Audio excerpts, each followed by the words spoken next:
आगे बढ़ते हैं। पहले 100 दिन के एजेंडे के बाद अब मोदी 3.0 का फोकस अगले 100 दिनों पर होने जा रहा है।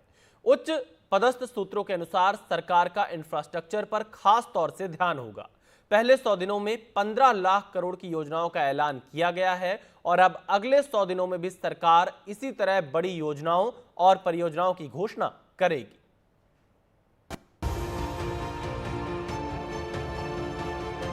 बुधवार को मोदी कैबिनेट ने करीब 1,80,000 करोड़ रुपए की विभिन्न योजनाओं, कार्यक्रमों और सब्सिडी का ऐलान किया।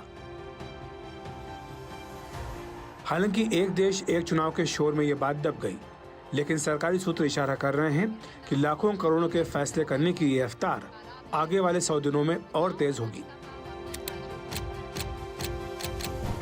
पहले 100 दिनों के एजेंडे पर अमल के साथ ही मोदी सरकार के वरिष्ठ मंत्री भी बता रहे हैं कि पीएम मोदी का ये तीसरा कार्यकाल क्यों खास है। Prime minister Modi has changed the political culture of the country. और जब मैं वो कहता हूँ तो मैं राजनीतिक संस्कृति की बात करता हूँ। पॉलिटिक्स की जिस राजनीति की संस्कृति या पॉलिटिकल कल्चर है, वो क्या परिवर्तन हुआ है, वो है politics of performance, politics of accountability, politics of delivery, politics of last mile delivery, और उसके साथ साथ रिपोर्ट कार्ड पॉलिटिक्स, यानी रिपोर्ट कार्ड की राजनीति। गौरतलब है कि मोदी सरकार के तीसरे कार्यकाल के पहले 100 दिनों में अभी तक 15 लाख करोड़ रुपए की योजनाओं का ऐलान किया गया है। इंफ्रास्ट्रक्चर की 3 लाख करोड़ रुपए की परियोजनाएं, किसानों और कृषि क्षेत्र से जुड़ी करीब 2.5 लाख करोड़ की परियोजनाएं और सम्मान निधि, प्रधानमंत्री आवास योजना के तहत 3 करोड़ घर, युवाओं के लिए 2 लाख करोड़ रुपए का पीएम पैकेज, महिलाओं, ओबीसी, दलितों, आदिवासियों, अल्पसंख्यकों के लिए योजनाएं आदि शामिल हैं।